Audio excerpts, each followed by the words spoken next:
Buen día, ¿cómo les va? Hoy día vamos a cerrar el paquete de reducción, de técnicas de reducción de la ansiedad. Les voy a introducir en una técnica perteneciente claramente en sus orígenes a la terapia sistémica. Es una intervención básicamente ampliamente desarrollada.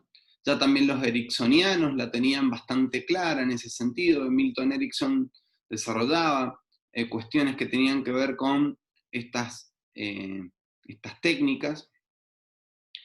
Tanto Erickson, como pueden tenerlo como referencia, pero especialmente hay dos autores que me interesaría que si en algún momento tienen, pueden o necesitan la información, me avisen y se los puedo, pero si les interesa, que uno sería Giorgio Nardone y el otro sería Jay Haley.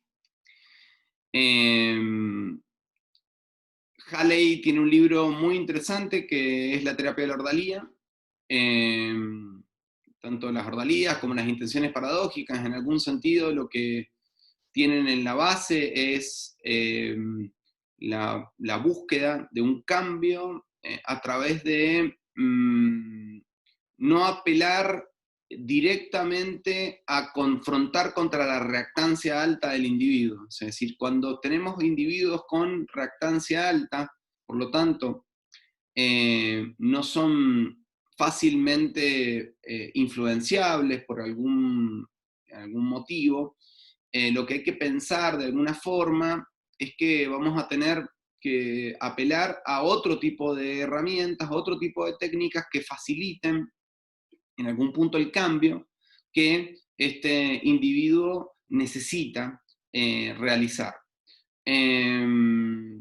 Bueno, los que ya me conocen ya saben quién soy Daniel Cebreros, y hoy les vengo a presentar la técnica de intención paradójica, que sería el cierre del paquete de las técnicas de reducción de ansiedad. Bueno, sin mucho más preámbulos, voy a pasar a compartir con ustedes pantalla y explicarles qué es esto de la intención paradójica. Como sabrán, la intención paradójica la vamos a definir como una técnica que parte del planteamiento de que el cliente intente llevar a cabo aquellas conductas que son precisamente las que está evitando por la ansiedad que se le produce. Entonces, ya van a ver tanto en Haley como en Nardone, como hasta en el mismo Erickson, eh, estrategias que lo que buscaban en algún punto es que el sujeto dejara de utilizar como estrategia de afrontamiento en algún sentido la evitación. O sea, en este caso, la evitación conductual o hasta la evitación cognitiva. O sea, hay personas que por el grado de ansiedad y de malestar que le produce, en este caso ese es el componente más complejo en algún punto en los trastornos de ansiedad, sobre todo en las fobias específicas, y también en los trastornos obsesivo-compulsivos. Vamos a decir que es bastante mejor la EPR en personas que tienen baja reactancia, pero ya les describimos en algún punto todas estas dificultades que se presentaban en algunos casos con determinados tipos de clientes y la aplicación de la EPR. O la exposición con prevención de respuesta. Entonces, siempre pensar que si yo tengo un individuo que como estrategia utiliza de alguna manera determinados tipos de comportamientos, porque esos comportamientos, básicamente, en determinados tipos de situaciones, los llevan a un alto nivel de ansiedad, este tipo de cosas son las que la técnica apunta.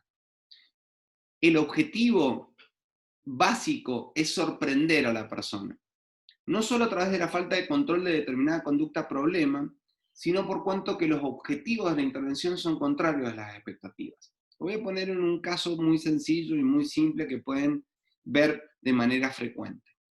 Por ejemplo, en personas que tienen trastornos de insomnio por conciliación. O sea, personas que les cuesta en gran medida lograr dormir. Bien. Cuando son personas que, por ejemplo, se resisten a realizar las técnicas de relajación, lo que podemos hacer, por ejemplo, es utilizar, hacer un castigo de la conducta problema, haciéndole realizar algo que sea lo suficientemente molesto o incómodo, ¿bien? Entonces, lo que vamos a tratar de prohibir en algún sentido es que haga conductas que le producen satisfacción o placer, entonces no va a ver la tele, ni va a estar con el celular, ni va a poder jugar, no va a hacer cosas que lo entretengan o lo mantengan alerta. Lo que vamos a hacer es algo que a él le produzca desagrado. O sea, por ejemplo, no sé, si es una persona que no gusta de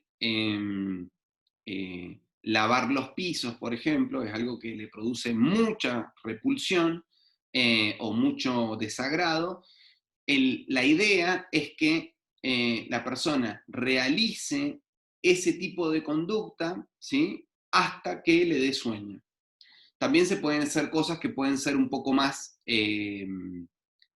como ponerlas, hasta más ridículas, por así ponerlo, pedirle que le quite los botones a las camisas y los vuelva a coser hasta que le dé sueño.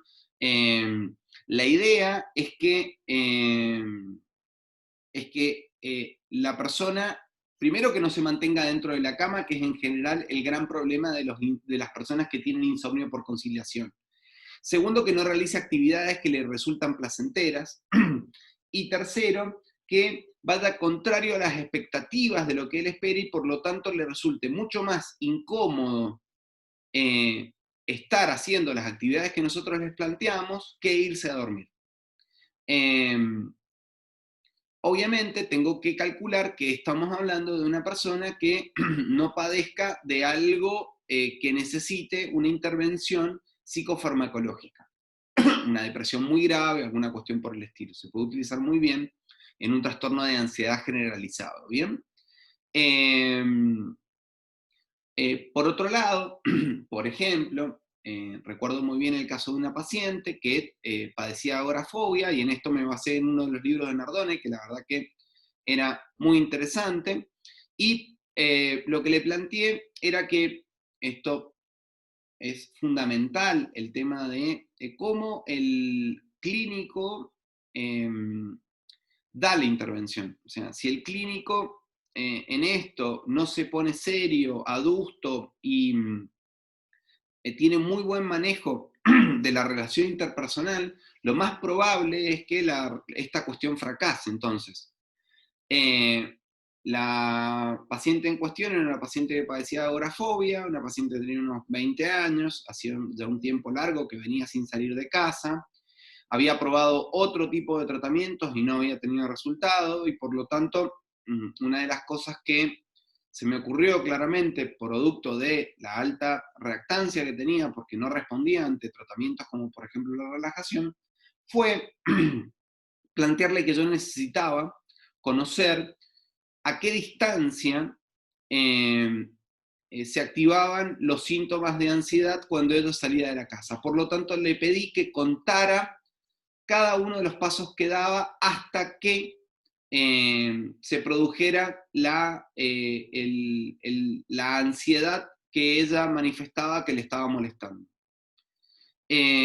Como se darán cuenta, lo que yo le estaba pidiendo, de manera intencional, pero también paradójica, era que saliera de la casa. ¿Qué es lo que estaba utilizando? Un distractor, en este caso, que ella estuviera atenta a la cantidad de pasos que estaba dando y no a la ansiedad. Poco a poco ella fue rompiendo. Al principio de la primera semana logró dar en un promedio entre 50 y 100 pasos, o sea, decir, 50 pasos fue el promedio y 100 pasos fue lo máximo. Logró de a poco llegar hasta, ya en la siguiente semana había hecho las 3 cuadras. ahí empecé a complejizar un poco más la cuestión, cosa que pareciera que yo necesitara cada vez más datos, claramente, porque me parecía que era muy importante para el diagnóstico tener en claro en qué momento, cómo y dónde se iba a producir y por qué. Entonces le pedí que hiciera un autorregistro de esto.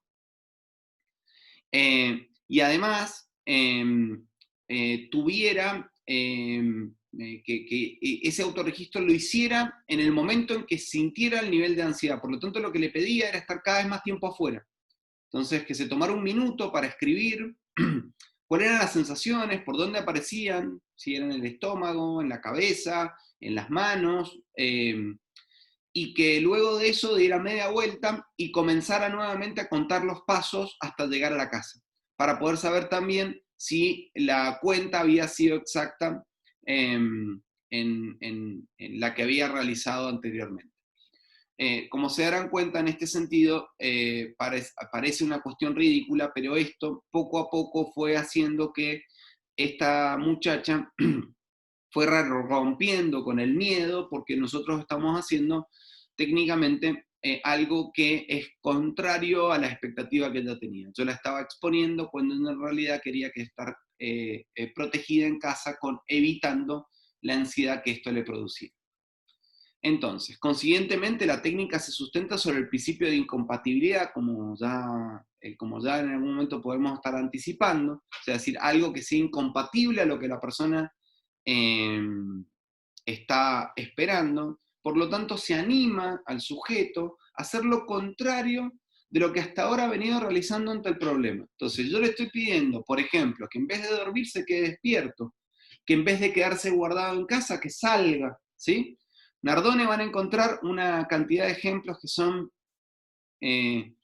impresionantes, y en Jay Haley también.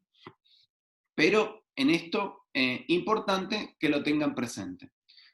Puede utilizarse dentro de un paquete multicomponente como una técnica encaminada a mejorar la cooperación del paciente en el proceso terapéutico. O sea, obviamente muchas veces esa tarea que realizaba después se ordenaba sobre, bueno, cómo estaba en su casa, cómo se sentía. Eran otras cosas las que me interesaban también de la paciente, que básicamente yo creo que la agorafobia era un problema en algún punto que no había ocurrido de la nada, sino que había estado en algún punto desencadenado, bueno, por una serie de batatas familiares, una serie de problemas que había tenido en el último tiempo en su historia de vida. ¿Cómo vamos a hacer los pasos para la aplicación? Puesto que el cliente debe renunciar al control, en esto es muy interesante, porque lo que tenemos que tratar de hacer es convencer al cliente que no tiene nada para perder, pero que además, Nardone, por ejemplo, utiliza mucho la idea de que si no está dispuesto a hacer lo que él le va a proponer, prefiere no ni siquiera recomendarle hasta el momento qué tipo de estrategia o intervención se va a realizar, lo que genera aumento de la expectativa y aumento de la motivación con respecto a qué es lo que el terapeuta va a plantear. Entonces, en ese punto es importante cómo Nardone utiliza el timing en algún sentido para generar expectativa y motivación hasta que el cliente acceda de alguna manera a escuchar el tipo de solución y a realizarla, para ser más exacto, que es lo más importante, porque necesitamos tener una alta motivación. Por lo tanto, se debe querer renunciar en algún sentido al control de la ansiedad y aumentar los resultados que le atribuye a que es importante facilitar al sujeto una explicación exhaustiva de la dinámica del problema que está ocurriendo y que lo mantiene. En este caso, Nardone prácticamente no lo explica. Hay otros terapeutas que sí, que le van a decir que en la medida que a mayor cantidad de evitación, mayor incremento del problema, y eso es una de las grandes cosas que pasan en general con las fobias, y se puede utilizar, se puede explicar claramente que lo que se va a hacer es algo que es contrario a lo que se espera. Vamos a racionalizar la visión cognitiva que tiene el cliente sobre el problema, es decir, cómo piensa que esto está, cómo él lo estructura dentro de la cabeza. Por ejemplo, hay personas que te van a mencionar que cuando se quieren ir a dormir, lo primero que piensan es que lo más probable es que no se puedan dormir esa noche. Y eso los empieza como a obsesionar y a generar un gran nivel de ansiedad. Por lo tanto, la estrategia que vamos a hacer en algún punto va a ser contraria a esa expectativa, que es, me voy a dormir a pesar de estar ansioso, ¿no? Entonces, si estoy ansioso y tengo energía, voy a hacer cosas hasta que no tenga esa energía. Puede ser ejercicio físico, toda aquella cuestión que pueda no ser eh, agradable al sujeto o que sea contrario a la expectativa que el sujeto tiene de lo que debería realizar. Y analizando las soluciones que el cliente pone en marcha, como les veníamos diciendo, haciéndole ver que se trata de soluciones que no han resultado ser eficaces hasta el momento. O sea, en la medida en que vos te pongas a tratar de dormirte mientras estás atento al reloj y a la hora y cómo se está pasando el tiempo, lo más probable es que no logres dormirte y esto te produzca mucho malestar. ¿Cómo vamos a aplicarlo? Vamos a reformular el problema y prescribir el síntoma, ¿sí? Entonces, le vamos a decir que el problema básicamente no es que él no se pueda dormir, sino que él está con un gran nivel de ansiedad y por lo tanto lo que vamos a hacer es realizar una tarea incompatible con esto, como por ejemplo vas a, no sé, coser botones, vas a limpiar el piso, ¿sí? Vas a sacar a pasear el perro, cosas que a la persona le molesten claramente o que sean incompatibles con lo que a él, con lo que él espera. Lo más probable es que las personas con insomnio se quedan calentitas en la cama a pesar del disconfort. Es más confortable estar en la cama que estar haciendo cosas en el medio de la noche. Y hacer ver al cliente que lo que debe cambiarse es la solución ante el problema y no el síntoma, ¿sí? O sea, es decir, no tiene que cambiar su insomnio, sino que tiene que cambiar la solución con la cual está lidiando con ese insomnio. Vamos a hacer instrucciones precisas, como le venía diciendo, bien específicas y estructuradas respecto a qué debe hacer el cliente en cada momento, en función del problema de que se trate. Como le veníamos diciendo, a esta chica yo le planteaba una serie de pasos que tenía que realizar: contar los pasos, hacer el autorregistro, frenar, tomarse un minuto, luego de ese minuto dar una vuelta en 360 grados y volver a la casa y volver a seguir contando los pasos hasta llegar a su casa. De este modo, debe secuenciarse la ocurrencia de los síntomas del cliente para que pueda ejecutarlos de forma sistemática y específica. Posibles problemas: si no se logra neutralizar la ansiedad asociada a la pérdida de control y a sus consecuencias, se seguirán manteniendo las conductas de evitación. Bien, o sea, tenemos que lograr que sea, vuelvo a decir, lo suficientemente incómodo lo que le estamos planteando como para que la persona reduzca el nivel de ansiedad que le produce lo otro. Falta de adherencia a las prescripciones, porque o estoy con un cliente que tiene una reactancia muy alta y no estoy reconociendo muy bien cómo estoy haciendo la intervención, o, por ejemplo, que el cliente le resulte incompatible porque no está en una etapa del cambio lo suficientemente preparado como para poder llevar acciones. Entonces, yo tengo un precontemplador, lo más probable, o tengo una depresión comórbida, lo más probable es que fracase esta intervención, ¿sí? En algunos casos, si no se acompaña de otras técnicas, puede disminuir su eficacia, especialmente cuando las conductas motoras y fisiológicas tengan un papel igual de predominante que las cognitivas. Entonces ahí podemos utilizar, por ejemplo, técnicas que tengan que ver con la relajación. ¿Cómo vamos a utilizar? Es útil enfocar el problema y la solución bajo un modelo de solución de problemas donde se refleje la ineficacia de las conductas, como les contaba, que hasta ahora se han puesto en marcha en el intento de dar una solución a la situación problemática. Asegurar el perfecto entendimiento del problema y de las causas del mantenimiento del mismo por parte del cliente. No obstante, si la ansiedad es excesivamente elevada, debería buscarse una técnica alternativa, como les decía, utilizar, por ejemplo, una técnica de relajación o utilizar alguna cuestión psicofarmacológica, porque no siempre podemos lograr el efecto que pretendemos.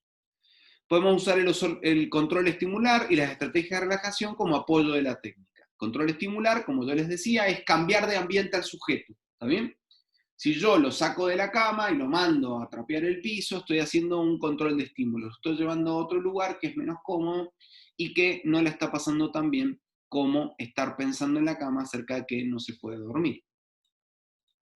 ¿Qué es importante de esto? Que el terapeuta deba poseer un cierto nivel en su capacidad de razonamiento y entendimiento, considerando que la aplicación de la técnica se basa en buena medida en la realización de análisis racionales acerca del problema y su mantenimiento. Por eso les recomiendo que hagan muchas lecturas acerca de estas estrategias en la escuela sistémica. La verdad que son unos capos en ese tema y han logrado poder estructurar de una muy buena forma los procedimientos realizados en estas técnicas. Características del cliente: una rapidez de razonamiento y habilidad en terapias con enfoque cognitivo, pero por otro lado, que yo voy a sumarles, les voy a decir que tenga claramente un estilo de afrontamiento externalizador y un nivel de reactancia alto, porque es mucho más sencillo con los niveles de reactancia bajo hacerlos, pero también tengo otras técnicas para utilizar, como por ejemplo la relajación, que puede tener una muy buena utilización en este tipo de problemas. O si tengo una fobia específica, puedo utilizar una desensibilización sistemática, o una exposición masiva, o aproximaciones sucesivas, y todo eso va a decantar de alguna manera bueno, como les contaba, en el tema de el cambio que va a producir esta persona frente a su problema. Ámbitos de aplicación: especialmente útil en aquellos clientes en los que la conducta problema se caracteriza por una ansiedad recurrente, donde las cogniciones centradas en las consecuencias de sus reacciones de temor, por ejemplo la pérdida de control, juegan un papel predominante frente a síntomas motores o fisiológicos en el mantenimiento de la conducta problema, la agorafobia, por ejemplo, el insomnio también, las fobias específicas, casos en que las cogniciones respecto a las consecuencias del problema tienen un claro componente de evaluación social negativa, con una visión poco realista respecto a las opiniones de los demás, propensión hacia la baja autoestima y pobre autoconcepto, como serían técnicas que tienen que ver con con las fobias sociales. Hay un libro muy interesante de David Burns acerca del tratamiento de la ansiedad. En esto tiene unas anécdotas que son geniales. Había un paciente que le tenía muchísimo temor al tema de la exposición social cuando sudaban. Por lo tanto, Burns y él van conjuntamente, van conjuntamente a una farmacia, a una tienda. Burns se moja entero, o sea, busca estar empapado, o sea, se moja las axilas, hace toda una cuestión que lo que busca era empezar a comentarle a los clientes que qué calor hacía, ¿no? Y la verdad que está terrible. Lo cual él, de una manera utilizando una estrategia paradójica y por el otro lado una estrategia con sentido del humor, buscar romper con este circuito que estaba estableciendo esta persona de evitar situaciones en donde lo hubieran transpirado o incómodo, lo cual claramente eso produce una reacción fisiológica de ansiedad de mayor transpiración, claramente. O sea, la ansiedad produce un aumento de la temperatura del individuo y por lo tanto el cuerpo naturalmente lo que busca es moderarla a través de la transpiración. Entonces, en este caso Burns lo que hacía era usar, además del modelado, utilizar una técnica paradójica en donde se expusiera al sujeto a estas cuestiones ridículas, pero que al fin y al cabo eran divertidas y que terminaron generando en la mayoría de los espectadores, tanto en el cliente como en los espectadores, una sensación de gracia, una sensación de liviandad que no fue tan traumática para el cliente como si él lo hubiera dejado solo y no lo hubiera acompañado.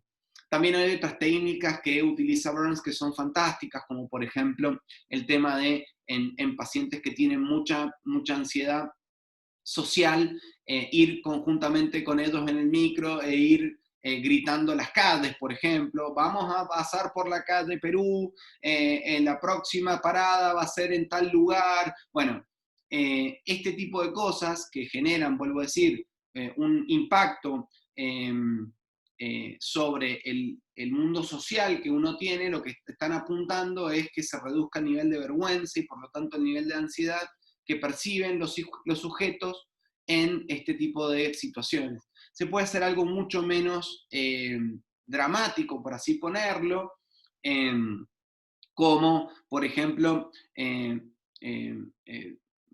utilizar en ciertas situaciones donde uno sabe que hay determinado tipo de...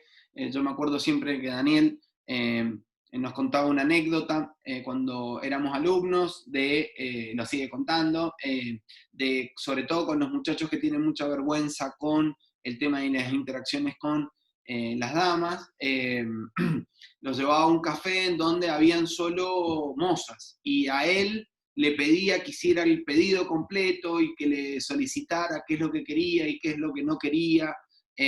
Por lo tanto, hacía que la persona interactuara con una persona del sexo femenino, rompiendo de alguna manera con el nivel de ansiedad, y eso se basaba básicamente en la estrategia terapéutica, que luego obviamente estaba enmarcada en otro tipo de cuestiones, pero lo importante era la exposición, es decir, se trabajaba conjuntamente con otras cosas, pero era fundamental el tema de poder hacer la exposición a cosas que la persona estaba evitando. Casos en que los sujetos hacen enormes esfuerzos por superar su problema y este hecho va asociado a una ansiedad considerable sobre las consecuencias de la conducta problema. Bueno, esto que les contaba, por ejemplo, de los insomnes, que pasan mucho tiempo pensando acerca de no van a poder dormir, y esto termina generando un problema. En la disfunción eréctil pasa lo mismo, personas que pasan muchísimo tiempo tratando de pensar en si van o no a tener una erección, y el gran problema es que eso genera un altísimo nivel de ansiedad y les termina condicionando un efecto paradójico. Si quieren, en algún momento también les puedo pasar, tengo un paper hecho sobre la respuesta psiconeuroinmunoendocrina del trastorno de disfunción eréctil, que puede explicarle muy bien cómo se establece este circuito en donde las personas, producto de la anticipación o la ansiedad anticipatoria, secretan una gran cantidad de noradrenalina y adrenalina, que lo que hace es producir el trastorno de disfunción eréctil producto de ese nivel de ansiedad. Entonces, en general, ¿qué es lo que se le propone desde la terapia sexual? Es que haya una prohibición de tener relaciones sexuales. Pero, conjuntamente y paralelamente a eso, se les puede pedir a la pareja que ensayen cuántos tipos de besos pueden, cuántas tipos o formas de besarse pueden encontrar. Eso lo que produce en algún punto es, primero, que no esté la presión puesta sobre el cliente que padece del problema, pero por el otro lado que se dé la estimulación.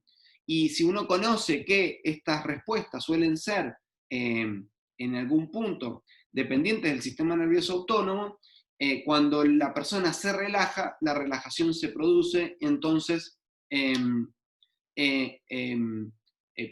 la erección se produce, y por lo tanto lo más probable es que la persona deje de hacer foco atencional sobre el problema. Entonces, esto es casi fundamental en este tipo de problemas. Y se ha aplicado frecuentemente en problemas de insomnio, agorafobia, como les contaba, miedo a hablar en público, obsesiones y disfunciones sexuales, como les contaba recién. En términos generales, en problemas donde la ansiedad recurrente, el miedo al miedo, es un papel predominante. Bueno, como podrán ver, hemos llegado al final de esta clase, espero que la hayan disfrutado, y nos estaremos viendo pronto, ya sea en hora de consulta o en otros videos explicativos. Cuídense, que tengan un hermoso día.